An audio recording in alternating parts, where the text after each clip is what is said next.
Whoa. Hey, I found the mute button. All right. Getting this thing figured out. All right, ladies and gentlemen, good evening to those in the States. Good morning to those that are not. And if you're not sleeping in the other overseas countries and all that, I'm sorry. But, of course, some of you, I'm sure, have found ways to deal with that. Anyway, this is Breaking the Law with Eddie Law. Oh, and I'm getting hit up at the same time. What's going on? Tweets and everything. Appreciate it. If you see this on Twitter, the show link, if you would be so kind as to retweet it, I would be very much appreciative of that. Get the show a few more listens here and a few more people to chat with. As always, you can hit me up on the chat on Spreaker, the Spreaker app. Completely forgot to set up Skype. I'll be doing that during one of the breaks here. And I'll give out the phone number for anyone that wants to call in. All right, lots of stuff going on in sports. Of course, we got to talk about the NFL playoffs going on this weekend. Saturday's matchups will set up the divisional rounds. And then, of course, the conference finals to decide who will go to the Super Bowl. All right, so the NFL playoffs are set this weekend. Oh, also, you can also hit me up on Twitter at ELAW31. It's ELAW31 on Twitter for any questions, topics you want to talk about, any points you want to make. It's all good on this show, my friends. All right, let's talk some NFL playoffs. The playoff matchups are set in the AFC. The number one seed, Denver Broncos. By the way, that was kind of a crazy thing to see for the Denver Broncos to be the number one seed. It was the New England Patriots. However, they did lose earlier in the day, and as record would have it, since the Broncos won, they took the number one seed. Patriots lost, and had what's his name, Tom Brady, star quarterback for the Patriots. He didn't break his ankle or anything, but he did sprain it. So hope is not all lost, but they are just beat up on that team. So I wasn't surprised at all they lost to the Miami Dolphins. But the Denver Broncos pull off a win. By the way, that Denver Broncos win, starting off with Brock Osweiler, and they just couldn't get anything going with him. In comes Peyton Manning.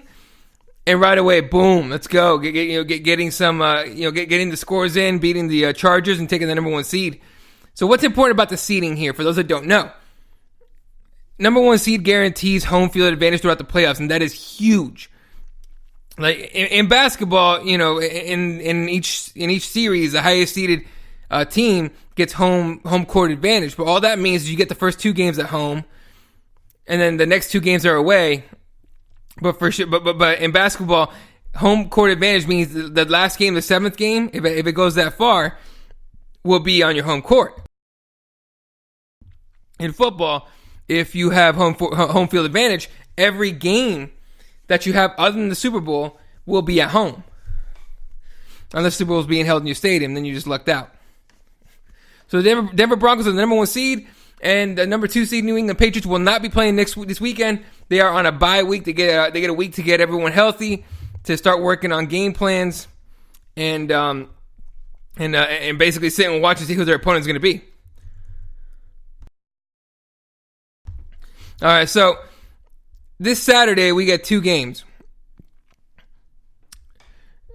for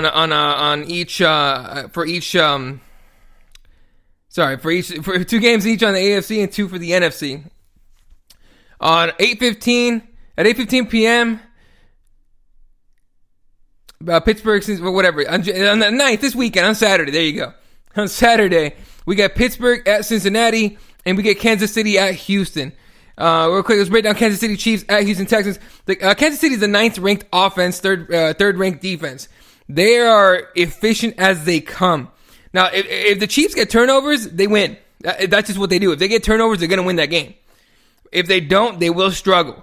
They don't have, a quarterback in Alex Smith that throws down the field and is gonna win you the game. Is gonna go on, he's gonna throw 500 yards and 4 touchdowns or anything crazy. But he's very efficient. He's not a guy that turns the ball over too much. They get steady, efficient quarterback play from Smith. And they have a decent running game. Jamal Charles, or am I thinking a different name? Yeah, Jamal Charles is back from what I saw. So definitely a big get here in the playoffs, just in time for them. They're a dark horse to win to get to the to at least the NFC or the AFC championship. They're a dark horse for me. if they stay healthy, of course.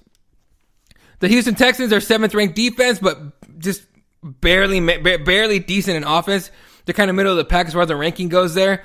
The Texans defense is their only shot at winning in the playoffs. The offense is a huge letdown. They've gone through like 8,000 quarterbacks, and they're back to Hoyer because someone else got hurt. And we're at this weird spot with the Texans where they're literally a not even elite. They're like they're a good quarterback away from being like a really good solid team. They have the wide receivers. They have the running game, or they will have the running game back once Arian Foster comes back, if he's back healthy. And they certainly have the defense. But here's the problem. This is what I kept saying all of last season when they gave J.J. Watt that giant contract, is you do not give a defensive player quarterback money. Because while a defensive player, will get you sacks and all that, he's not going to get you, touchdowns unless he, somehow gets a fumble and runs it back. Which J.J. Watt's been known to do. J.J. Watt is famous because he's huge, because he does everything. I mean, he just does everything. They sometimes they put him in tight end sets, and he catches passes in the end zone. He's a big target, so of course he's going to catch. And he has good hands too. He'll catch that ball, no problem. But they paid him quarterback money, which is just dumb. You don't do that if you're trying to get a franchise quarterback, or at least get some kind of offense here. Now, I know they do say defense wins championships and all that, but that right there, giving them as much money as they did, is just a dumb move. Anyway, so I guess I'll make some picks on this one. In this game, I see Kansas City winning. Their defense is going to hold down Hoyer, no problem. Again, the Texans' lack of a running game is going to kill him. And all Kansas City really needs to do is score a touchdown or two, and this game should get out. They should get this game pretty handedly, I think. So I'm predicting Kansas City wins. I'll say they'll win by 3 touchdowns. Yeah, they'll have a 3 touchdown lead. It'll be pretty easy. The Texans can play defense all they want to, but at some point, that defense can only be out there for so long before they get really tired.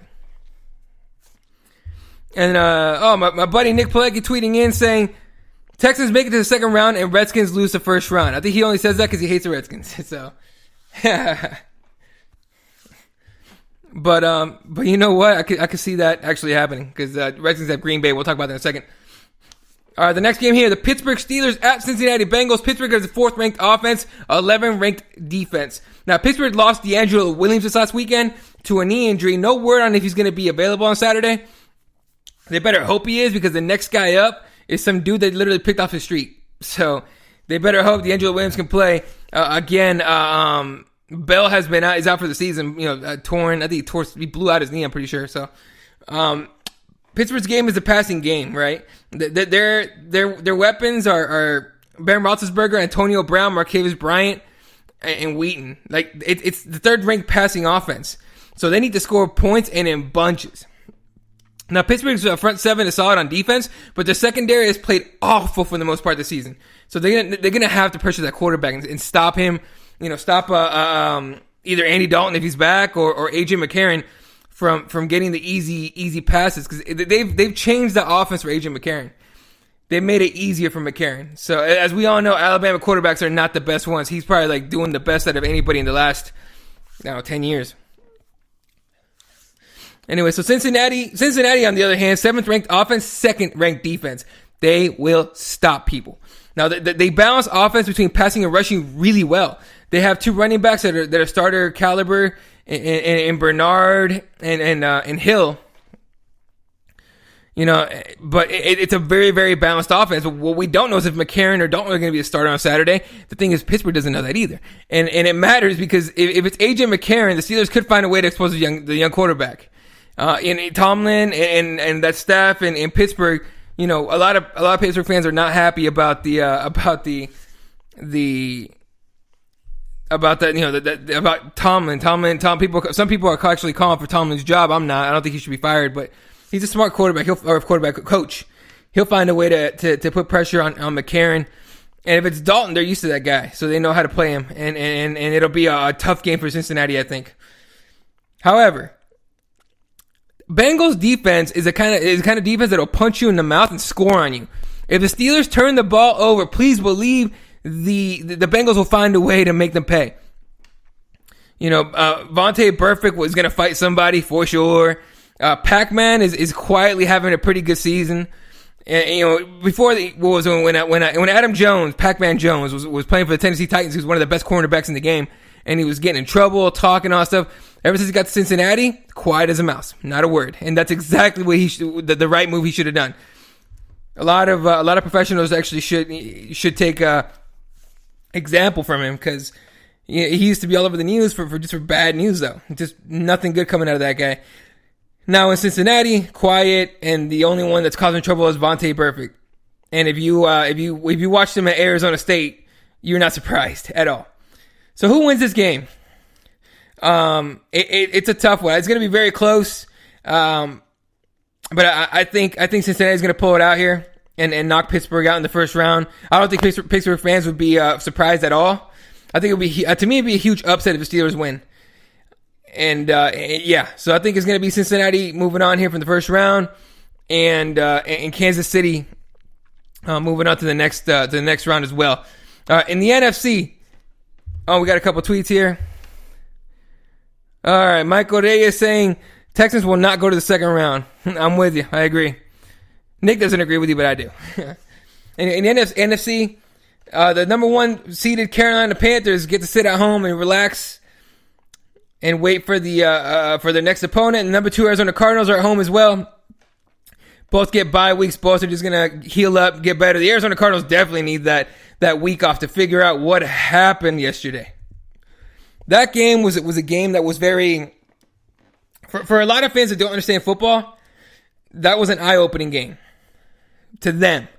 Because look, I saw a lot of people on Twitter saying, "Oh, the Cardinals are bad. They're garbage. You're gonna get beaten in the playoffs," and they were just jumping off the bandwagon. I'm glad. I'm very happy to see fake Cardinals fans fall off the bandwagon. I hope more and more fall off, so they're only left with the true fans, right? I can't stand bandwagon fans. I cannot stand them. And because Arizona is just a melting pot of people. Everyone moves from everywhere else to Arizona because of the weather, really. And the fact that it's a growing state. Phoenix is a growing city. It's gonna get to like LA anytime soon. It's coming for sure. And a lot of people, moving here from everywhere else, but they also, they're not just leaving their loyalties to their team just because they moved to Arizona. I mean, I'm not even from here, but I'm a huge, ever since I was a kid, I'm a Suns fan, I'm a Cardinals fan. So it's just, I don't know, I'm loyal. But a lot of people coming over. There's a lot of Seahawks fans that live here. By the way, I'm not going to crap on the Seahawks. 100% credit to what they did yesterday. They showed up to play. Cardinals did not show up to play. Cardinals did not show up to play. I think the Cardinals are believing their hype a little bit, especially that defense. They read their own press clippings.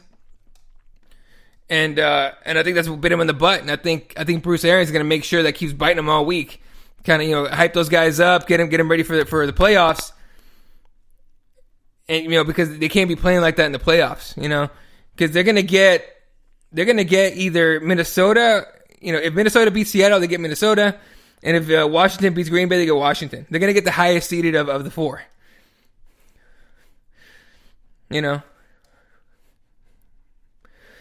So it's you can't sleep on any really on the last 4 teams: Seattle, Minnesota, Green Bay, Washington. Washington, you can't sleep on them.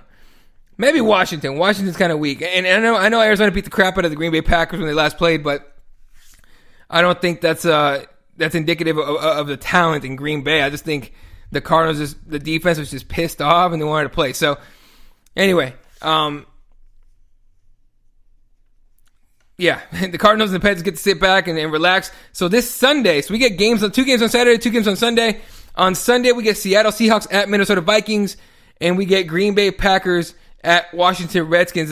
Here's the thing about both teams. The Seahawks, and it's weird to say this, all right? It's weird to say that the Seahawks, flew under the radar all season. Because everyone watched their early games and all that. They lost some games because Cam Chancellor wasn't there. And then, they had this burst. They had this burst of just crazy. Like, they started whooping on everybody. And they did it without Marshawn Lynch, by the way. Marshawn Lynch has been out for a minute. So, they started off the season, the 2 losses in a row to the St. Louis Rams, who they should have beat, and the Green Bay Packers, who they should have beat. Then they beat the crap out of the Bears 26-0. Beat the Lions by a field goal. Then they lose to the Bengals. They lose to the Panthers. Get 2 in a row against the Niners and the Cowboys. They lose to the Cardinals. And then 5 in a row. 5 wins in a row here. Niners, Steelers, Vikings, Ravens, Browns. Lose to the Rams again. And then they just owned Arizona yesterday. So they kind of snuck under the radar. Here's the thing, though. I'm not convinced they're the best team. I'm not even convinced that they're a Super Bowl team, especially not without Lynch. Now, Pete Carroll has come out and said that Lynch is ready to go for the wild card game this weekend, and I believe so.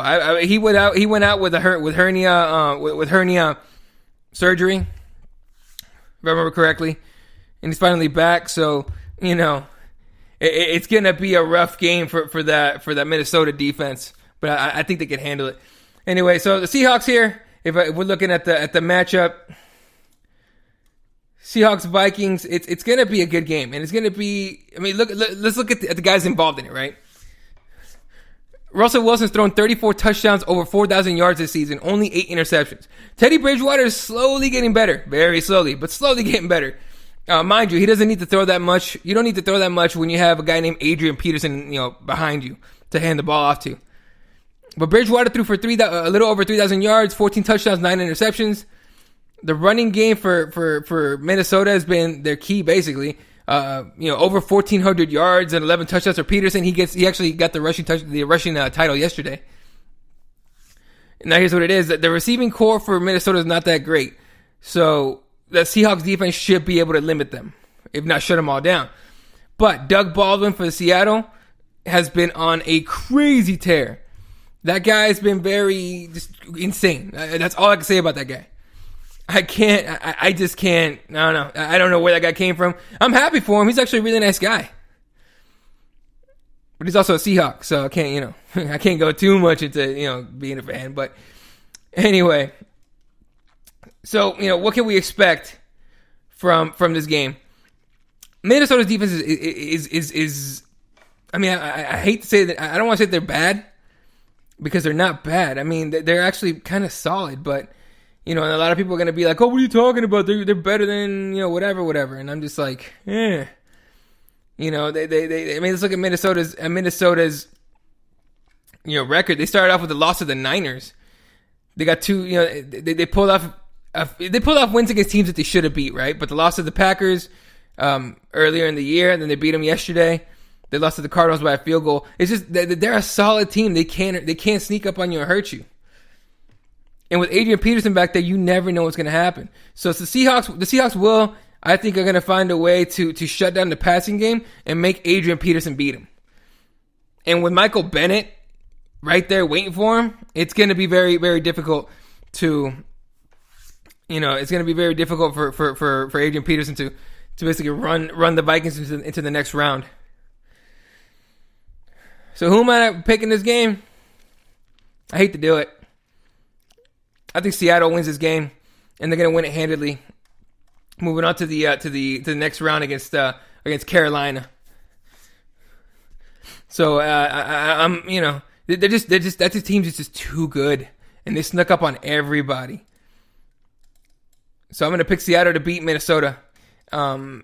Mind you, I'm hoping Minnesota wins, because I would like to see somebody new and moving on here and make a run for the Super Bowl. But I'm just not convinced in Teddy Bridgewater, and I'm pretty sure that Seattle defense will be able to stop the passing game completely and make it a one-dimensional team, which is basically Adrian Peterson. Please get us to the next round. All right, and the other game, also this Sunday, it's the afternoon game. Green Bay goes into Washington, taking on the Redskins. We all know what Green Bay brings. They have Aaron Rodgers. That's literally all they have right now. Their wide receivers are all hurt. I believe Nelson was hurt in the preseason. They, everybody's beat up. Everyone's mangled. The wide receiving core is not that great. The offensive line is awful.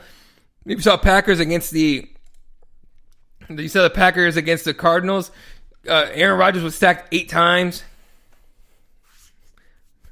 They're basically limping into the playoffs. Rodgers was quoted today as saying, Packers must prove themselves, or the Packers, must prove to themselves that they can win the big games. And they're right. They beat the start of the season. They beat the Bears. They're supposed to. They beat the Seahawks. The second game of the season, everyone thought the Seahawks were garbage, so they're supposed to win that game as well. And then they beat the Chiefs, which was expected. They beat the Niners barely. 17-3 against the Niners to me is barely, okay? Even though it's handedly, that's still barely a win right there. They beat the Rams, which surprised me a little bit. The Rams were sneaky good this year. Beat the Chargers by a touchdown, but the big games, they lost to the Broncos. A big game, they lost to the Panthers.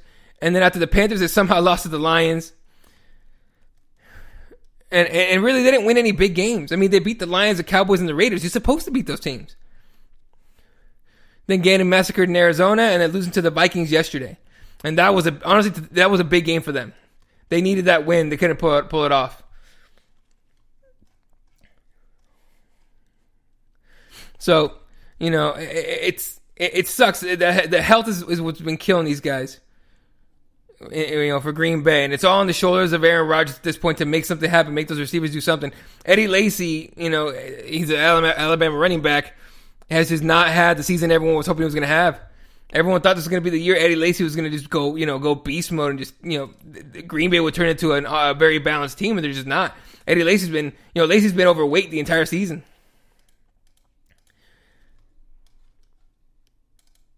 And of course you have, the backups there, and I think Lacy got benched at one point. And I don't know, it's rough times in Green Bay. It really is. So they're taking on a Washington team that's to me it's surprising they're there. To me, it's surprising. We all know Washington is an organization in peril. They're hurting. They're hurting everywhere. They are not a good team. They're not even they're a decent team. They're not a good team. Now everyone's all crazy about Kirk Cousins. Kirk Cousins coming in to the season, getting the starting job, over 4,000 yards, 29 touchdowns, 11 interceptions, and yay, that's awesome, cool. But the running game's not there. Only 751 yards and a touchdown. You know what? In a way, these two teams are very similar, other than Washington having, in my opinion, a little bit better defense. But let's look at the numbers. Aaron Rodgers threw for 3,800 yards, 31 touchdowns, 8 interceptions. Cousins, 4,100 yards, 29 touchdowns, 11 interceptions. Eddie Lacy, 758 yards, 3 touchdowns. Alfred Morris, 751 yards, 1 touchdown. And the best receivers on each team, James Jones for Green Bay, 890 yards and 8 touchdowns. And Reed, the tight end for Washington, 852 yards and 11 touchdowns. They're very similar teams. Both have been hurt by injuries. Deshaun Jackson was out for Washington for quite a while. He hasn't come back yet. I'm not even sure. I think he's back. I'm pretty sure he's back. As far as injuries going into this game, Sam Shields is day to day for Green Bay. They need Sam Shields in there. He's not an elite cornerback really. That when he's beat up, when he's healthy, he could be really good. D'Angelo Hall's probable. Matt Jones, a running back for Washington's day-to-day. Matt Jones is a guy that everyone thought was going to be able to take over that starting running back spot for Washington. Just, Alfred Moore has been just better. So it's a trip, man. Wow, here's a story I didn't see till right now. This is a trip right here. Okay, check this out. I just read this right now. I didn't see this until right now, so it might have just come out right now. Yeah, in fact, I think it just came out a few minutes ago. The Colts are going to extend Coach Chuck Pagano. Earlier this week, there was actually a lot of talk about Pagano getting fired, and it was just announced the Indianapolis Colts will be giving Chuck Pagano a contract extension, and that was announced today. The team is scheduled to officially announce the deal in a press conference that starts at 10:30 p.m. Eastern. So in about 20 minutes, they're going to announce that extension. The Colts are also working on extending general manager Ryan Grigson. To me, honestly, you should fire that guy. Ryan Grigson, he tried to do the thing that Arizona does, picking up veterans on their last legs like Frank Gore. But it didn't work out this season at all. He should have been focused on that offensive line that got Andy Dalton injured. And Matt Hasselbeck injured. In fact, he actually got Charlie Whitehurst injured as well. They were down to Stephen Morris from look, I'm a Miami guy, and Morris kind of sucked for the Hurricanes when he was playing. So if the Colts had to go in there with Morris, that'd have been bad. And then they signed Josh Freeman, who they lost yesterday to a concussion. And then Ryan Lindley, former Cardinal, went in there and actually threw a touchdown. So people actually, there was a video. It's a cool video too. You can find it on Twitter. That's a video from inside the Cardinals locker room watching the Colts game yesterday. And they had him where everyone was watching the TV, and Ryan Lindley, their former teammate, threw a touchdown. Everybody in there was super happy for Ryan Lindley. Ryan Lindley might not be a good quarterback or even a decent quarterback, but he's a really good guy because the guys in Arizona were cheering for him the entire time. All right, hitting up, looking at Twitter here. Michael Reyes saying, I think the Steelers will sneak in that win. I think they could. That defense is not complete garbage, but it's also not elite like it used to be. That secondary is awful. But you're right, they could pull it off, especially if Adrian McCarron's in there. They could pull that win off. And you're right, the Cardinals will recover from that loss, no question about it. Bruce Arians is great at making his teams play better the next game, and even in second half. And Chuck for one more year ain't bad, but for a long period of time, I don't agree. Yeah, they haven't announced how long the extension is. I heard they had offered him one more year, and that might be the extension. We'll find out for another 15 minutes here when the press conference comes out. I'm not going to watch the press conference. I'm going to look at ESPN for updates. Anyway, so as Green Bay Packers watch the Redskins game, man, it's rough. I'm going to pick the Redskins to win. As much as I hope the Green Bay Packers win, I think it's going to be the Redskins winning, and I think they're going to be able to get to the second round here, and I think that will make it so they play Arizona, if I'm not mistaken. Then that's if my pick of Seattle winning sticks, right? If Seattle beats Minnesota, they will play the Panthers. If Washington beats Green Bay, like I think they will play the Cardinals, which for me, I think for the Cardinals, I think it's a great game for the Cardinals. I think it's a good matchup right there for the Cardinals. I don't think Washington could hold any of those receivers for Arizona or even David Johnson, the rookie running back. I'm pretty sure they couldn't hold him either. So I think that would be the Cardinals are hoping for Washington to win. However, if Green Bay wins, they're not gonna complain either, unless Minnesota beats Seattle, which then makes Minnesota play Arizona. And then Green Bay will go play the Panthers. On Twitter, Mike's saying it's going to be a close game with the Redskins and Packers. I think so too. I think it's going to be a close game. I think Washington. I think Washington pulls it off though. Anyway, so yeah, that's a playoffs right there. So I'm picking Cincinnati, Kansas City, Washington, and Seattle. And we'll see how right I am on those picks here. All right, a couple more stories here on the NFL. Actually, let's do one more story here, and then I'm going to take a quick break. Actually, not even a story. Here's the thing about the playoffs. It's I really do kind of wish that it was that they were just all on Sunday. Just a whole, like, four games on Sunday. I don't like that they're on Saturday, and I'm not, for example, luckily, none of them are on an NFL network. All right? I'm not paying extra money to watch football, I'll be honest with you. I will stream that, no problem. Allegedly stream it. But Cincinnati, Pittsburgh is going to be on CBS. Kansas City, Houston on ABC on Saturday. And on Sunday, Seattle, Minnesota on NBC. And Green Bay, Washington on Fox. So luckily, that's on free TV for everybody. Super Bowl on CBS. So, by the way, they spent mad money to get those games in there. No joke. They spent a lot of money. And good morning to Andrew Reed listening in from the UK. How you doing, man? All right, going to take a real quick break here. We're going to come back with some more NFL. Got a couple NBA things to talk about here. Of course, I got some MMA. And a weird story about soccer that I wouldn't even be talking about, except for one name that popped out. And that I remember seeing when I was a kid. So Be right back here in a couple minutes. This is Breaking the Law with Eddie Law on Spreaker app, Spreaker.com. Hit me up on Twitter at ELAW31. It's ELAW31, or in the chat on Spreaker.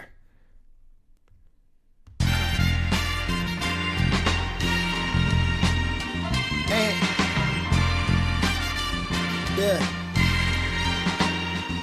Noah O. And so, look. Shit sound like victory. Look. Yo. Waking up in the morning, it just feels so good from being miseducated, misunderstood. Now my path clear like windows with no tints. Lay the game flat like women with no tits. Went from a young prince, now I'm just your highness. Grinding so my king can have the very finest. I never been yellow like canary diamonds. Life's a bitch, but I'm busting out the cherry lining. I got an old school Chevy with the leather piping. 49er, but I'm cold as Minnesota Viking. I got a bad one, she real beauty, very striking. Thought of leaving her alone, have her very frightened. Arguing we fight, make love, it's so exciting. At times I feel like Left Eye and Andre Rising. Word upon, I'm about business and enterprising. Some dog days, but now all we viewing is new horizons. Yeah, cause you win some, you lose some.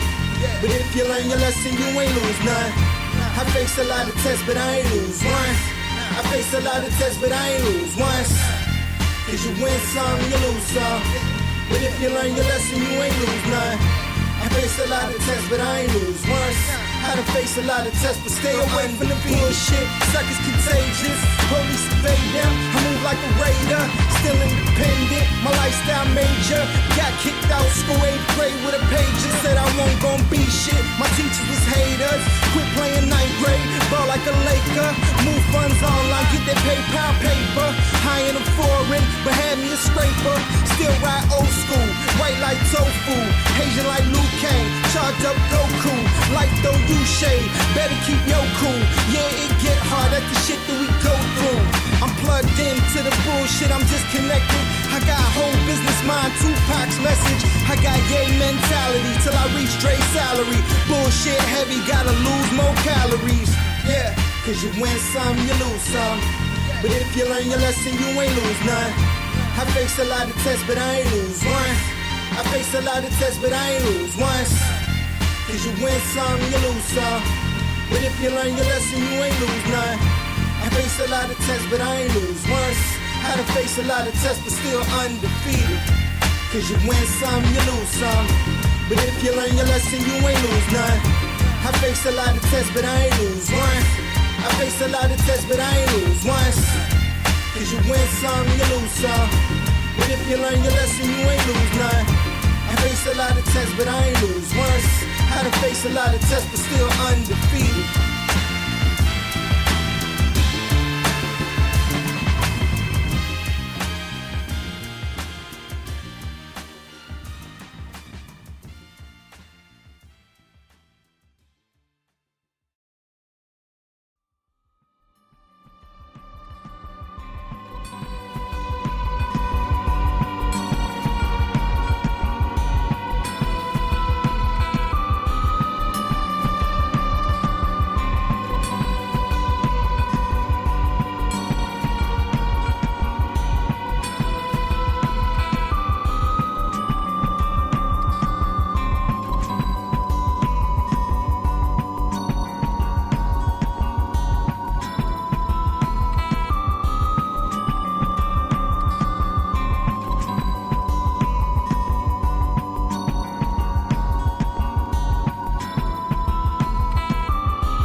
All right, back here on Breaking the Law with Eddie Law. Gonna be talking some more football here. I just saw a couple things here on Twitter. It's and real quick, just kind of talking about media and as a whole. There's people, there's websites that put out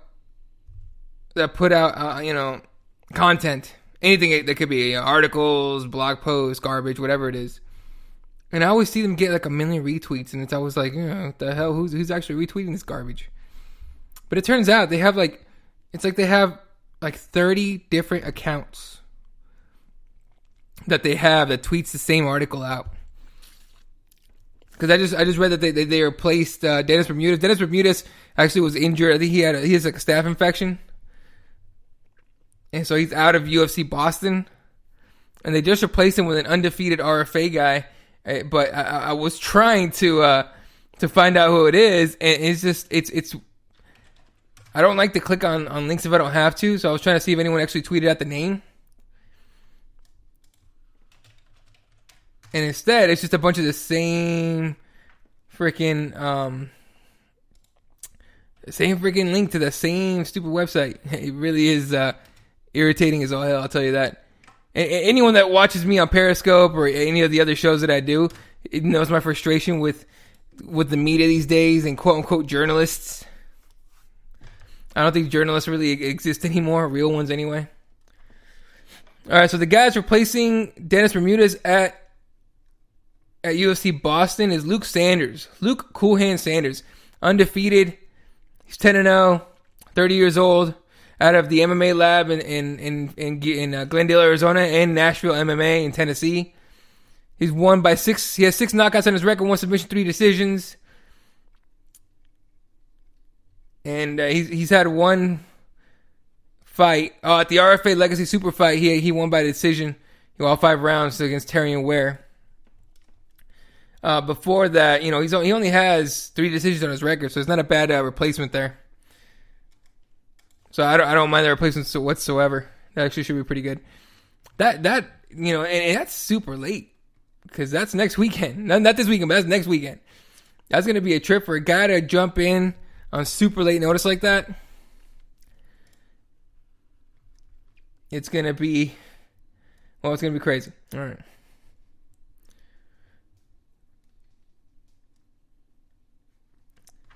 Let's see here. Maybe I'm looking at the wrong card. Which one is the Boston card? Let me find out real fast here. That's not because I'm like stuck into it. Huh.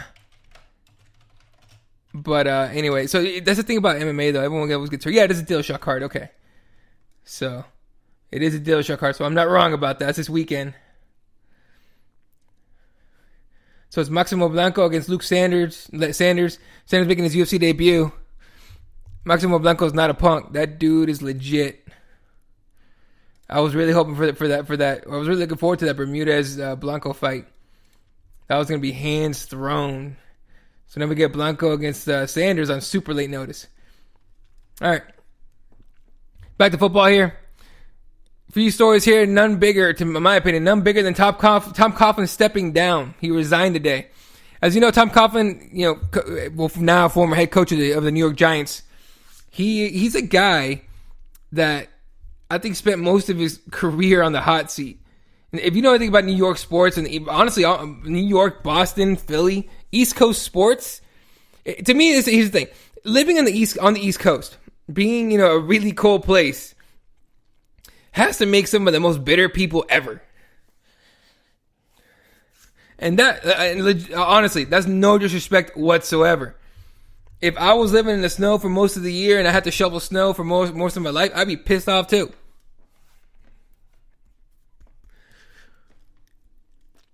And of course, they're very, they're very tough on their stars. Philly, of course, was super tough on Allen Iverson.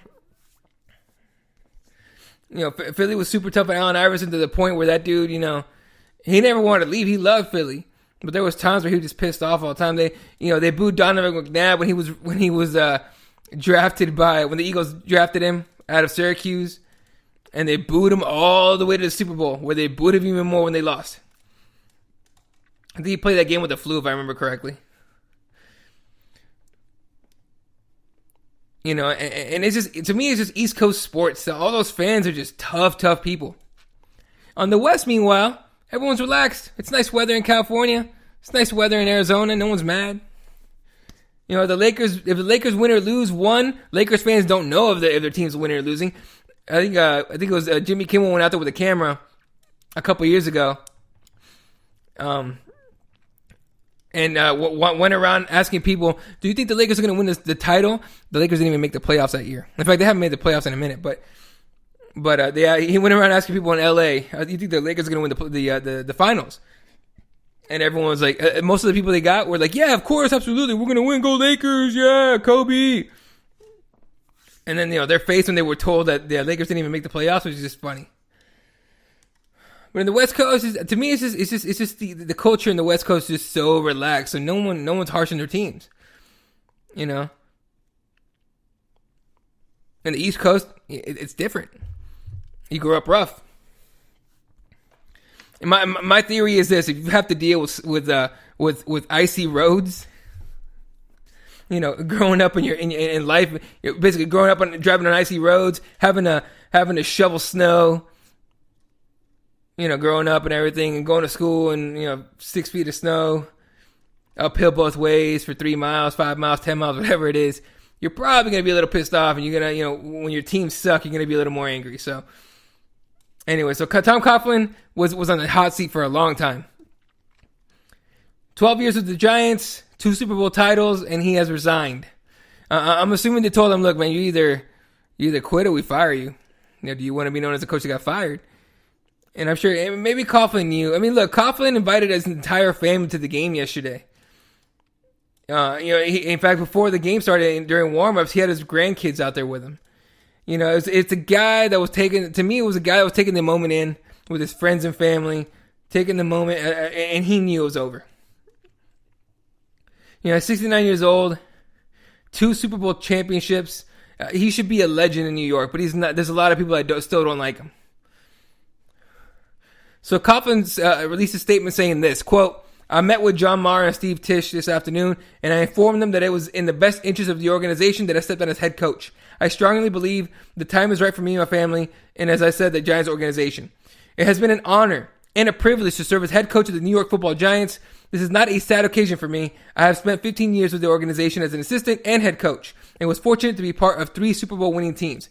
A Lombardi trophy every 5 years is an achievement in which you can all take great pride, end quote. There is a press conference set for tomorrow at 10 a.m. Eastern, where they're going to talk about Coughlin's resignation. Coughlin's going to be there, along with the general manager, Jerry Reese, and the ownership of the Giants, where they're going to talk about Tom Coughlin. There's, the thinking is that Coughlin's going to retire. 69 years old, you got Super Bowl rings, you got nothing left to prove. Bill Parcells, he's a legend, Hall of Famer Bill Parcells, who I think he actually took the Giants to 2 Super Bowl titles, pretty sure. So, he's a guy that still wanted to coach. He still had the passion for it. He just couldn't do it no more. He just got old. So, but there's some people out there thinking that Coughlin could coach again, that he could move on to another team. And honestly, I'm a fan of Coughlin. Tom Coughlin is a guy that survived the hot seat for many years. And I honestly hope he comes back. I hope he's retired. Sorry, I hope he retires. I don't want to see him with any other jacket. I don't want to see him in a Niners jacket. I don't want to see him, or whatever hat or whatever it is. I don't want to see him in an Eagles hat. Although they can use anybody they can get at this point in Philly. I don't want to do it. I hope he retires and just relaxes, has fun with his grandkids, and moves on, and just maybe does some TV, something like that. But I'm a big fan of guys whose legacies are just strong, and his is strong. As much as some New York fans don't like that, I think his legacy is strong, and I think everyone in New York should be super proud and have a lot of respect for Tom Coughlin and what he did with that team. But it just to me it just sucks to not see Coughlin on the sideline anymore. Speaking of coaching jobs here, the 49ers have fired Tom Sula. Coach Tom Sula, look, they gave this guy 1 year. I call this the Cleveland Browns, virus or disease, whatever you want to call it. Because, and by the way, the Browns actually fired their head coach and their general manager today too. For anybody that doesn't know football too much, today is known as Black Monday. It's the day when coaches that are supposed to be fired are fired. And the Cleveland Browns always fire their head coach today. which is the reason why no Cleveland Browns can never get a good coach. Every coach that looks at their job is like, what? So if I have a bunch of garbage personnel, a bunch of like a crappy team there, and I don't win the Super Bowl, I don't go to the playoffs, they're gonna fire me. I'm gonna uproot my family. I'm gonna move them to Cleveland. Honestly, who wants to go to Cleveland? But I'm gonna move them to Cleveland. So if I, with the personnel they have, first of all, if you look at that roster, it's not good. They have a few good pieces, but it's not good. And it starts off from the very top from the drafting of Johnny Football. I have a nickname for him, but it's not radio friendly. But it starts from the drafting of Johnny Manziel, and that guy wants out. That guy wants to go to Dallas. So firing of other than of course Chuck Pagano, who everyone thought was going to get fired. Everyone thought yesterday was his last game. He's going to get one more chance. Again, no word on how long his extension is for, but I'm assuming it's one. But Tom Sula getting fired after one season is kind of weak. Actually, it's really weak, especially with all the guys they lost, especially with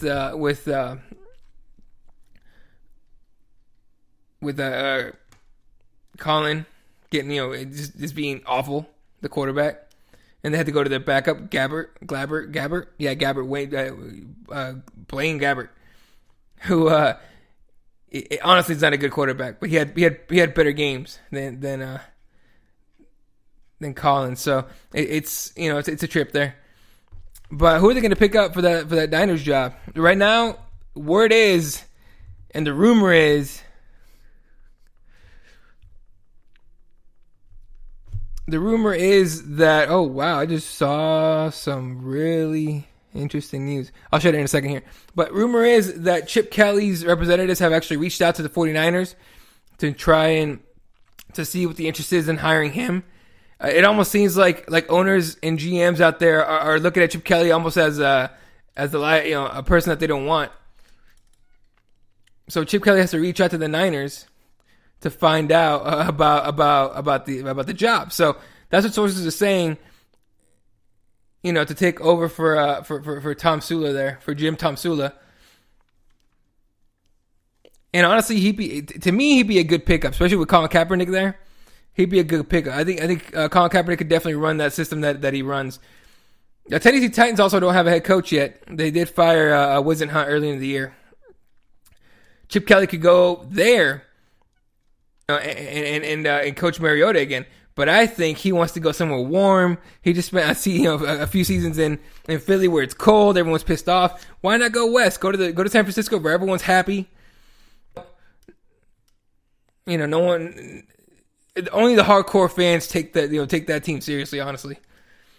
And those are the guys that are stabbing people in the parking lot.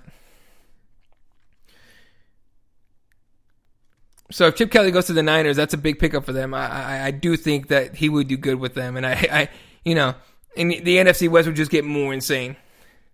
And honestly, I think that might be the move. That might be the pickup. So I mean, we'll see. The carousel, the head coach carousel, where everyone gets fired, it isn't over yet. I'm sure Cleveland's going to try and get Chip Kelly because they just don't know any better. I'm sure they'll be going after Ohio State head coach, and his name escapes me right now. But the Ohio State head coach who did coach Florida to a couple titles here, and they're gonna try and get him. I don't think that happens. Urban Meyer, I don't think that's gonna happen. Urban Meyer is just super happy in Ohio State. He doesn't have to deal with millionaire players who don't want to listen to him. And I think that would be a bad move for Urban Meyer. All right, so the news that I just read right now on Twitter from Adam Schefter, NFL Insider, on his Twitter. And the NFL, of course, announced it just a few minutes ago as well. Announced that all three teams, the St. Louis Rams, the San Diego Chargers, and the Oakland Raiders have submitted their paperwork to relocate to LA. That's big. Now, that process is not fast. It's actually pretty damn slow. And the NFL is not going to allow all three teams to move to LA. At most, it'll be two. At most, it'll be two teams moving to LA. And I'm inclined to think it'll be the Chargers and Raiders. Now, the Rams, I believe the Rams owner has bought property in the Los Angeles area or just outside of it. I think he also owns the Denver Nuggets, the NBA team. But he already has land there, right? So who knows? Maybe he's thinking he's going to build his own stadium and move the Rams there. So, but I'd be willing to bet that this would be the Raiders and the Chargers going up to LA, with the Rams getting stuck in St. Louis, and I kind of hope they do, to be honest with you. But relocation takes a while. It's not going to be right away, and I'm pretty sure the owners have to vote on that. So it's going to be weird times here in the offseason right after the Super Bowl. All the talk's going to be about that. All right, also in the NFL here, Mike Shanahan, former Washington Redskins coach, he got us, and I think Denver Broncos coach as well. He got a second interview with Miami. I think that guy's done, but he's gonna try. They might give him that job in Miami, so who knows? Like I said before, the Browns fire Patine, their head coach, and the GM as well. The GM should have been fired a long time ago. But it's kind of weak that they fired the head coach. And Johnny Manziel's trying to get cut for sure. He's doing all the wrong things. He got a concussion, didn't report to the medical staff. He was pictured in Las Vegas gambling and drinking with a concussion. The drinking with the concussion it's weird to me. I don't think you could do that. And I think he's trying to get fired. I really do think he's trying to get fired. All right, just a couple stories here on the NBA. Robert Sarver, Phoenix Suns owner, basically blamed Markieff Morris and millennials for the Phoenix Suns being bad. I don't know what he's thinking. It's weird. He blames millennial culture. All right. So here's what he said. Quote, "I'm not sure it's just the NBA. My whole view of the millennial culture is that they have a tough time dealing with setbacks. And Markieff Morris is a perfect example. He had a setback with his brother in the offseason, and he can't seem to recover from it." End quote. Markieff Morris and Marcus Morris are twin brothers. Marcus Morris was traded to the Pistons in the offseason in a move to clear space to go after LaMarcus Aldridge, who ended up signing with San Antonio. And so, Marcus Morris was upset. Markieff was upset as well. Those two guys have been playing together their entire life. In fact, the Suns traded for Marcus Morris. Marcus Morris was drafted by the Houston Rockets. They traded for him to basically to make Markieff Morris feel better. So during the offseason, Markieff Morris was demanding trades, talking garbage on Twitter. His brother was talking more garbage on Twitter. And and just the other day, he threw a towel at head coach Jeff Hornacek, who seems to, by the way, have lost control of his team. I'm just saying that right now. And the suspension, he got suspended for 2 games, cost Morris $145,000. No problem. He has a big contract, honestly. And then of course yesterday, Marcus Morris got in a fight with Paul George. It was the Pistons. He plays for the Pistons. They were playing the Pacers. Got in a fight with Paul George there, and it's just dumb. By the way, that's kind of funny because anyone that remembers the Malice at the Palace, like I want to say it's like 03, 04, maybe 05, where Ben Wallace, then Detroit Pistons center, got shoved from behind by basically one of the toughest dudes in the ever in the NBA, and Ron Artest when he was playing for the Pacers, and that started a melee. It started a brawl that went into the stands. Somebody threw a beer on top of Ron Artest, and his crazy ass went into the stands, started punching fans. The fans jumped him. Other Pacer players went into the stands, started punching fans. It was insane. Everybody got suspended. It fined, suspended. I'm surprised no one got banned for life. That was one of those things that happened. And I was seriously, because I saw it live. I was watching that game because it was a big game. Both teams were actually pretty good that year, and I was watching the game, and when it happened, I was like, "Get out of here! This is not real." And it was dumb. So yesterday, it was in Indiana, and everyone was looking at the court like, "Oh God, not again!" And I guess fortunately it didn't happen. I wouldn't mind watching a fight though. That'd have been fun.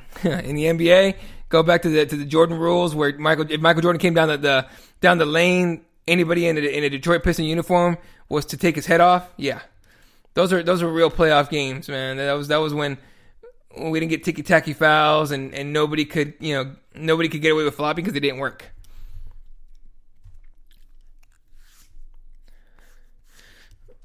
All right, so real quick story here on soccer, and it only caught my eye because it's Real Madrid.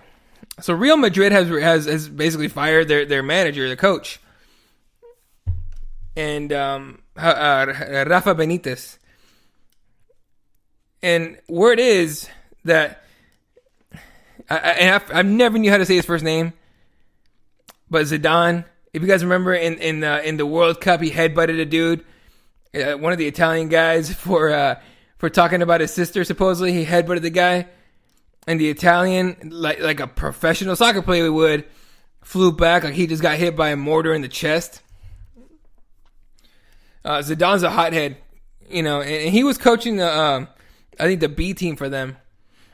And at 43 years old, I think he's gonna be one of the younger coaches if I'm not mistaken. But he's the 11th coach to be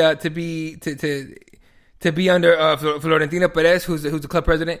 11th coach. That's not a good look. In soccer, you want if you have a good team, it's because you have a coach for a long time. So he's going to take over a good. Honestly, it's supposed to be a good team. So, but still, Zidane. As soon as I read that name, I remember the headbutt against Italy in the World Cup, and taking himself out. All right, gonna take a real quick break here, and come back and talk some MMA to end the show. How about that, huh? We'll be right back here on Breaking the Law with Eddie Law. I'll also give out the Skype. In fact, I'll give out a Skype number now for anyone that wants to call. If anyone wants to call, the phone number is there. It is 602-903-3906. That's 602-903-3906. The phone line is open during the break. If anybody calls, all good. We'll talk, and then we'll talk on the air. Actually, I'm not even afraid of taking calls on the air. I took Nick Pilecki the other day.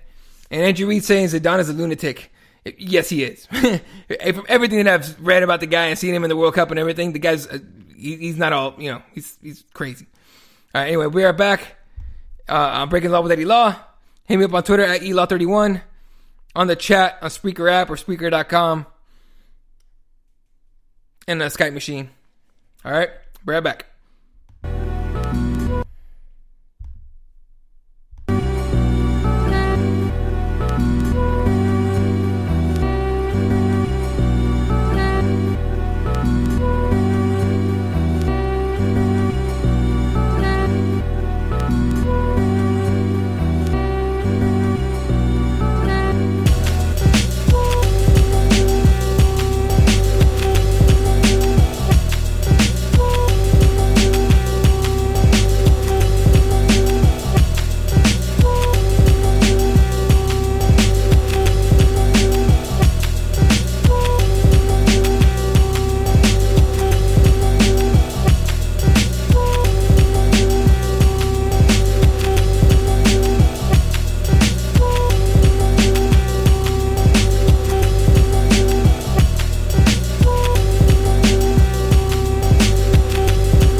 All right, welcome back to Breaking the Law with Eddie Law here on Spreaker. Spreaker.com, Spreaker app. Hit me up on Twitter at elaw31. Also on Skype, phone number 602-903-3906. I got 2 hours left on the Spreaker thing. On the Spreaker. I like this Spreaker thing. Spreaker. I can't even say it right. You would think because, I'm Mexican-American and speak Spanish, I should be able to roll my R's a lot better than that. Yeah. That's what happens when you grow up where I grew up and everyone else talks a little more urban than you do. Anyway, real quick, just saw a tweet here from Michael Chandler and King Mo. King Mo tweeting out, King Mo, and if of course, King Mo from Bellator MMA, also just won the Grand Prix at Ryzen this last week. Yeah, tweeting out, King Mo vs. Fedor in the Bellator cage should be done. All right, this is his exact tweet. King Mo vs. Fedor in the Bellator MMA cage should. Make it free on Spike TV. Retweet this here. Michael Chandler retweeted it going, I'm in. King Mo vs. Fedor. That'd be interesting. That'd be an interesting fight. I'm pretty sure Andrew Reed's going to be like, yeah, Fedor kills him. But I don't know. King Mo looked really good. I wonder if King Mo thinks it's going to be like a big payday. Like for him. Yeah. I don't think it'd be for him. I think Fedor's contract's got to be ridiculous. But yeah. All right, talking about, of course, what happened this last weekend, UFC 195. Awesome card, honestly. Great card from top to bottom. And if you want to, hit me up about it on the chat, hit up the chat on Spreaker app and Spreaker.com. Also on Skype, 602-903-3906. And on Twitter at elaw31. I should probably start a hashtag for every I'm going to start a hashtag for the next show. It'll be like hashtag... what should it be? Like hashtag BTLWEL. Like I think Andy actually made that hashtag, so credit to him. But I'm gonna have to start using that hashtag here.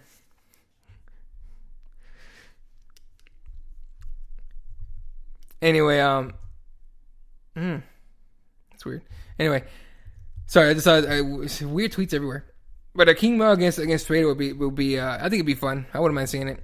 Anyway, UFC 195 happened this last weekend.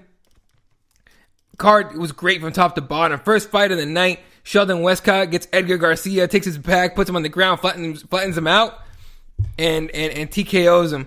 And it was bad.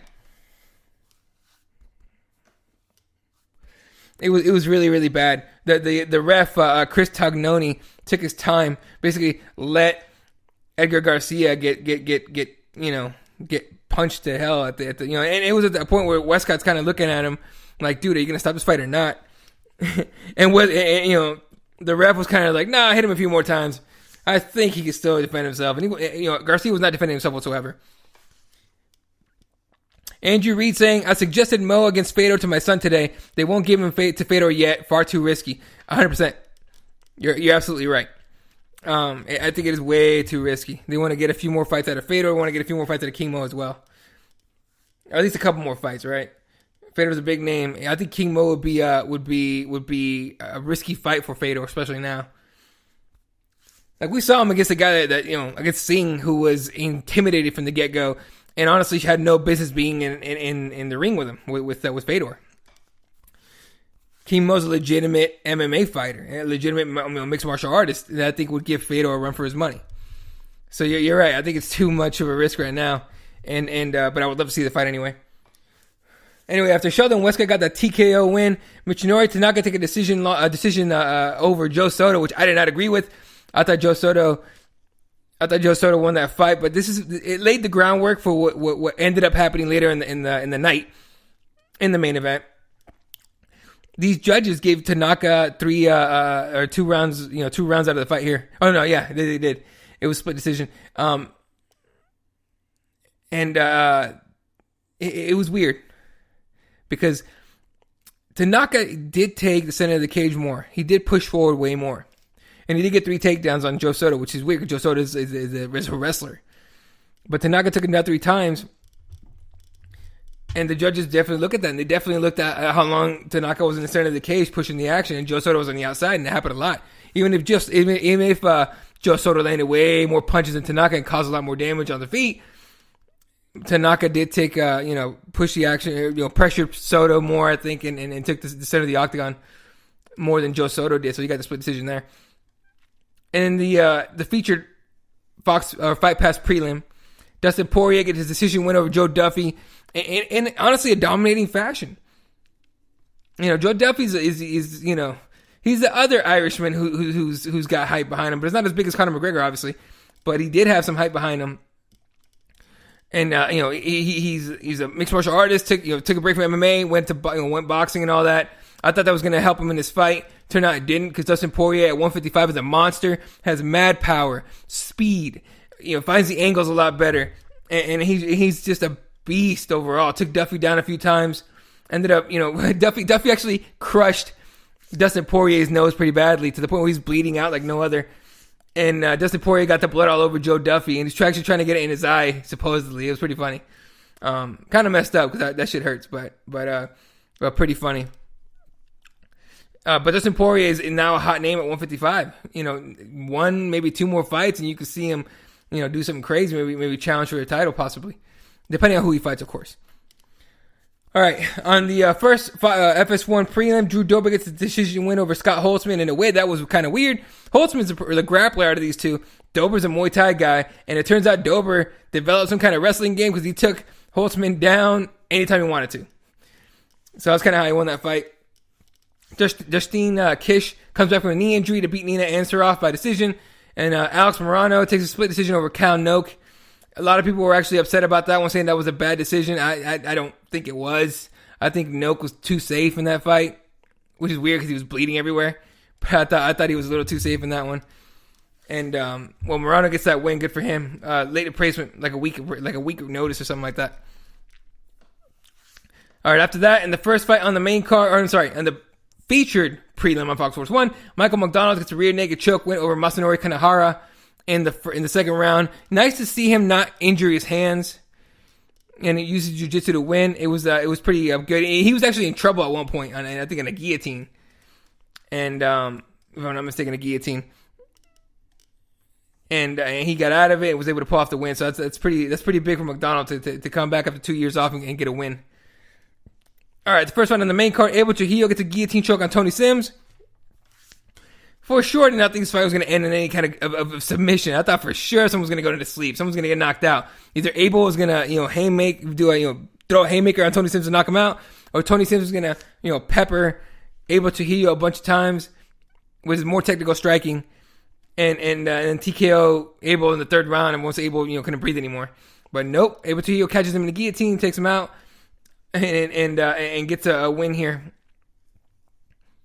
Abel Trujillo, one of those guys that lost to Gleason Tebow, who failed 2 drug tests now. So, I'm sure he's a little upset about that. Anyway, then in the next fight, Brian Ortega gets a triangle choke on Jacob Randall after getting a little beat up, or kind of beat up in all 3 rounds. Gets the triangle choke. Jacob Randall had been talking a little bit of trash about how he was gonna, cancel out Ortega's jiu-jitsu. That didn't happen. Definitely didn't happen. And I didn't expect that from Brandao, but Brandao's okay. He's got 2. Before this fight, he had a 2-fight win streak at TKO, and so he's not in any danger to get cut or anything. So it wasn't too bad there. But it still sucks to see him lose. I like Brandao. I actually picked him to win, and it didn't work out. So, all right, the next fight, Albert Tumanov and Lawrence Larkin actually had a pretty all right fight. It wasn't insane, but it was a decent fight that Tumanov took by split decision.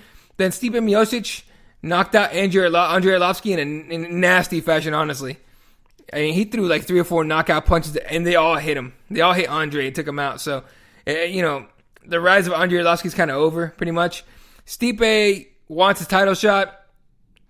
Was screaming after the fight, saying, "Are we on the same page?" to Dana White. Joe Rogan's like, dude, there's no way they don't give you the title shot now. At the press conference, Dana White joked around saying, yeah, we're going to give him the title shot. He's sitting right there. I think if I don't give it to him, he's going to kill me. But do you give Stipe that title shot? I think he deserves it. But I think Overeem's going to get that. Overeem is, free agent. For sure, he's going to put that in his contract. Okay, I'll come back and I'll take that contract, but you got to put in there that I get a title shot right away. Gilbert Melendez did that, if you remember. Gabriel Melendez was about to go to Bellator. Bellator pretty much announced the signing, and then UFC matched and gave him a title shot right away, even though he was coming off a loss. So I think Stipe is unfortunately going to have to wait one more time to take on the winner of he's going to have to wait to see who wins between Overeem and the winner of Kane and Verdum. That's just my guess there. All right, the main event, Robbie Lawler defends his title against Carlos Condit, win by split decision. This was the subject of a lot of discussion literally since the second the fight was over. A lot of people had it for Carlos Condit. But again, remember when I was talking about in the earlier fight, the Joe Soto-Tanaka fight? I think these judges gave Lawler, they put the fact that Lawler was in the middle of the cage for the most part, for most of the fight. I think they gave him a lot of weight for that. I think they gave him a lot of weight for how much damage he caused with his punches. Carlos Condit threw, I think, twice as many punches as Robbie Lawler, landed twice as many as Robbie Lawler. But every time Robbie Lawler hit Condit, Condit's head would snap back. He'd fall backwards. Carlos Condit, was times where Condit would actually almost run away a little bit to try and get, create some space for his spinning attacks and his kicks and all that. And but every time Robbie hit him, it left a dent. So I think the judges saw that and gave him that third round. But the first and the fourth for sure went to Condit. The second and the fifth for sure went to Lawler. That third round, I had it for Condit as I was watching the fight live. I've seen the fight 5 times now, but I've watched that third round at least 12 times. And I still think Condit did it. I still think Condit got enough in that round to win it. It's just, it all depends on how you see the category, how you judge it around, right? Had it been the way that the Pride fights were, and someone correct me if I'm wrong, but I believe Pride judged the fight as a whole, not really as a round. And that's not how it works in the UFC. So, and in modern MMA, really. But I think if the fight had been judged as a whole, I think Carlos Condit wins that fight for sure. But of course, everyone said it a million times. Dana White said it a billion times. Everyone said it a million times. You don't let a fight go to the judges because the judges are not your friend. And I said it a million times before the fight. Even in the shows before the fight, I said Carlos Condit is going to have to finish Robbie Lawler to take his belt. And Carlos wasn't able to do that, and Lawler pulls off the decision win. Now everyone starts thinking, what next? What's next for both guys? Carlos Condit, I wouldn't mind seeing a rematch right away. I would not hate on that whatsoever. I would actually encourage it. And I know a lot of people are tired of rematches and all that, and they've been doing rematches that don't make any sense. For example, the Velasquez Verdum rematch does not make any sense. And the Rousey Holm rematch to me doesn't make any sense, but that's a money fight, so it's got to happen, right? They're gonna make that happen, and so I think we're gonna get. I hope we get this rematch, and I think we will. It all depends. Carlos Condit was talking about he might retire. Robbie Lawler is talking about he's sick of being known as a tough, having to be a tough fighter in fights. He just wants to win. But I don't know. It's rough. It's really rough. It's a rough sport, man. The fighter's life is insane. So what I was reading earlier is that there's people talking about that he should fight. He should get the Robbie Lawler rematch or retire. Now, as we know, when guys are talking about retirement, they got one foot out the door. They got one foot out the door, and it's kind of it's almost like you should just leave because you're not 100% into it. And that's honestly what it looks like for a little bit what it looks like for Condit. But I think Condit has plenty of a fight left in him. And I hope he takes at least. I hope they give him that rematch. I want to see him one more time. I think if he gets the rematch and loses that, he'll retire for sure. But I think, and I guess I hope that he comes back and gets that rematch because I want to see. I wish that fight would have got one more round. you know. And as far as Robbie goes, he either gets a rematch or he gets Tyron Woodley. I don't see anybody else at 170 that should get that fight. And people were talking about Damian Maia. Damian Maia basically went on Twitter and said that he should get the next shot. Tyron Woodley, of course. Tyron Woodley's weird on Twitter. He immediately, tweeted right back to him. Basically saying you wish and something like that. And it's 170 is weird. It's not as stacked as it used to be. But you kind of, I don't know. I think you do the rematch against Carlos Condit, or you give Tyron Woodley what you told him he was going to get. So it's like a welterweight. I mean, what do you got? You got number 1 Rory McDonald, number 2 Tyron Woodley, 3 is Johnny Hendricks. You're not going to get him a title shot anytime soon. Carlos Condit just lost. You give him a rematch, I think. Damian Maia just had a big win against Gunnar Nelson. You could possibly give him a rematch. Oh, not rematch. I'd give him a title shot, but I honestly wouldn't want to see that. Matt Brown, had to pull out of his last fight, injury. Dong Hyun Kim, Neil Magny, no. Stephen Thompson, no. And the rest is no. But I think if it's not Tyron Woodley, if it's not the rematch, it's got to be Tyron Woodley. But yeah, and there was actually, I think Robbie got suspended for at least 2 months, so he's out for a couple months. They might make that fight, the next fight anyway for him. But I think that guy's gonna want, some time for for himself to not do anything, and it's gonna be a trip. Andrew Reed on the Spreaker.com says it was too close to complain at the result, but I had Condit winning it. Yeah, absolutely. I even then, I haven't seen a lot of people complain on Twitter. I'm sure there's a lot more than I'm seeing. In fact, seconds after the fight was over, Michelle Watterson tweeted out, BS in the full way, and then deleted it right away too. And no, and of course she's Condit's teammate, but it's. The emotional part of it, of course, people were just talking about it. So there's a lot of people that actually were complaining about it. But I'm with you, man. I'm not complaining about it at all. I think it was an amazing fight. I hope they do it again. And it was just too close to call it. It was too close of a fight, for sure. All right, let's look ahead real quick to next weekend's card, because it's an awesome free card. It's on Sunday. So you get to kick back and have a little late night on Sunday, get a couple beers in you. The UFC Fight Pass early prelims have a couple good fights. Tim Bosch against Ed Herman's, is a low key, good fight. Charles Rosa always fights real well in Boston somehow. Ilir Latifi against Sean O'Connor. I always like watching Latifi fight for some reason. He's just a fun guy to watch. Then in the FF1 prelims, you get Paul Felder against Darren Cruikshank. That should be a good fight. Mairbek Tysonov against Chris Wade. I think Chris Wade's getting fed to the Sharks here. Then this fight has a lot of potential. Patrick Cote against Ben Saunders has a lot of potential in my opinion. Maximo Blanco against Luke Sanders now, since Dennis Bermudez pulled out. I think that Bermudez Blanco would have been a fight of the night candidate for sure had Bermudez not gotten hurt or gotten a staph infection. Ross Pearson taking on Francisco Trinaldo. Travis Brown taking on Matt Mitrione. I think Matt Mitrione, he's kind of swinging for the fences here. If he gets his win, he's going to start talking about, top 3 guy and title shots and stuff. So I think Matt Mitrione's he's just basically begging for a win and hoping Edmund, Rousey's coach is, messing with Travis Brown's head or something. In the co-main event, baller fight. Anthony Pettis against heavy-handed Eddie Alvarez.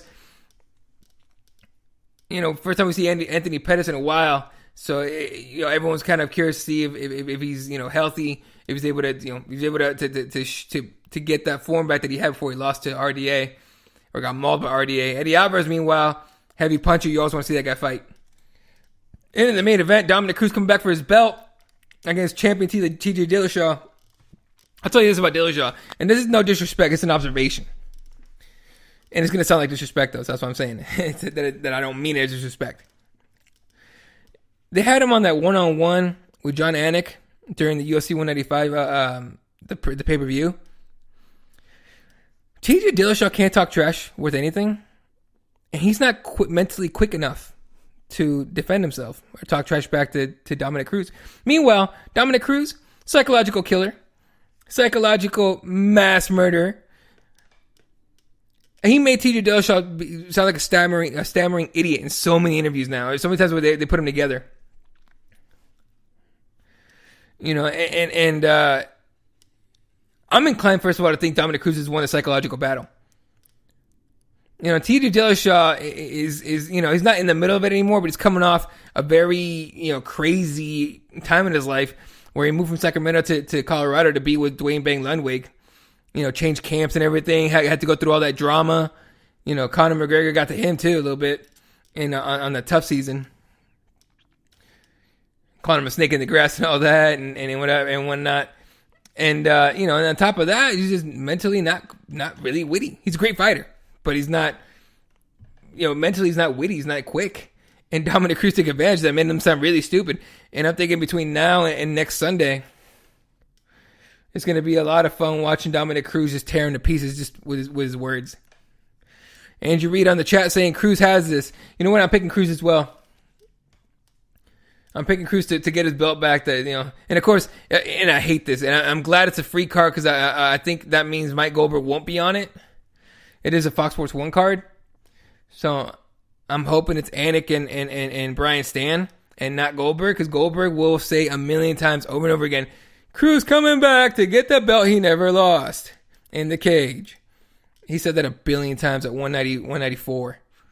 It got irritatingly annoying. Hey, he said at 195 too quite a few times. But especially at 194 because he actually they had Cruz calling some of the they had Cruz call the Fight Pass fights, and they had Cruz calling the main event with Rogan and Goldberg. By the way, Cruz is a great commentator. If Joe Rogan does leave, let's say Cruz decides to step away or he gets injured again or whatever, put Cruz in there for sure. Do that. That guy's good. But for now, as far as all the trash talk goes and all the media stuff, I can't wait to see what Cruz says about Dillashaw next. That dude, he's just too smart. He's too good. And real quick before I end the show here, Team Alpha Male is just losing people left and right. Cody Garbrandt just left too. I forgot where he went, but he bailed on Alpha Male. They're losing people left and right. Turns out while your eye paper is a great businessman, he can't. First of all, he can't get. They don't have a head coach. They can't find one. Oh, they haven't found one yet. And it seems like Faber might be the problem in that camp. I think he was. I think Faber was the issue at that camp when Dwayne was there. And I think it's the reason why TJ Dillashaw left. So it's all weird. And then and Joseph Benavidez actually went out to train with TJ a little bit, I believe, not too long ago. So that camp's in trouble right now. So I think they'll find a way to pull it out and stay solid, a little relevant. But it's going to be, let's just say Team Alpha Male's hurting a little bit, okay? But we'll find out. We'll find out about that real quick after the Boston card. We get a few more events here that are actually kind of cool. Anthony Johnson against Ryan Bader, UFC Fight Night, New Jersey, Saturday, January 30th, end of the month there. Johnson Bader, Josh Barnett against Ben Rothwell, Sage Northcutt gets Andrew Holbrook, and Yuri Alcantara taking on Jimmy Rivera. Also on that card, Tarek Safdie versus Jake Ellenberger. That's going to be fun. For sure, it's going to be fun. And then later on in I think this is early February 6th, if I'm not mistaken, UFC 196, the rematch that I'm kind of against, but whatever, they made it, and I'm a fan of Cain Velasquez, so I don't mind it too much. Fabrizio Verdum taking on Cain Velasquez, and the rematch, C-Level Cain, because it's going to be in Las Vegas, so it's going to be, we'll see if he has that cardio back. And then Johnny Hendricks against Stephen Wonderboy Thompson, Roy Nelson against Jared Rosholt. For some reason, Josh Bergman's still in the UFC, but he's taking on KJ Noons. And then Mike Pyle against Sean Spencer. So that's going to be a fun fight. And then they just added Ovin St. Preux against Rafael Cavalcante. That's going to be a good fight. Please, nobody test for anything positive for anything in that card. Please.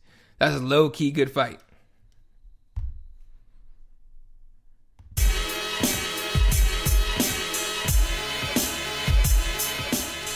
All right, that's going to do it for tonight's episode of Breaking the Law with Eddie Law. Shout out to Andy for tuning in. Appreciate it, man. Michael Reyes, Nick Pilecki, thanks for listening, my friends. Anybody else that's listening tonight, thank you. I will be putting this up on YouTube tomorrow for anyone that missed it. It will be on the ULI YouTube page. And in case anyone wants to catch it on YouTube instead of on Spreaker, I'm not hating on it on YouTube whatsoever. I love YouTube. All right, I'll talk to you guys tomorrow night. Keyboard Warriors, myself, Aaron Robbins, Fred Kirby on the YouTube. Check my Twitter for it. Follow me at Elaw31. Get that link, watch that show. It's all fun, my friends. All right, have a good night. Take care of yourselves, and I'll catch you next time.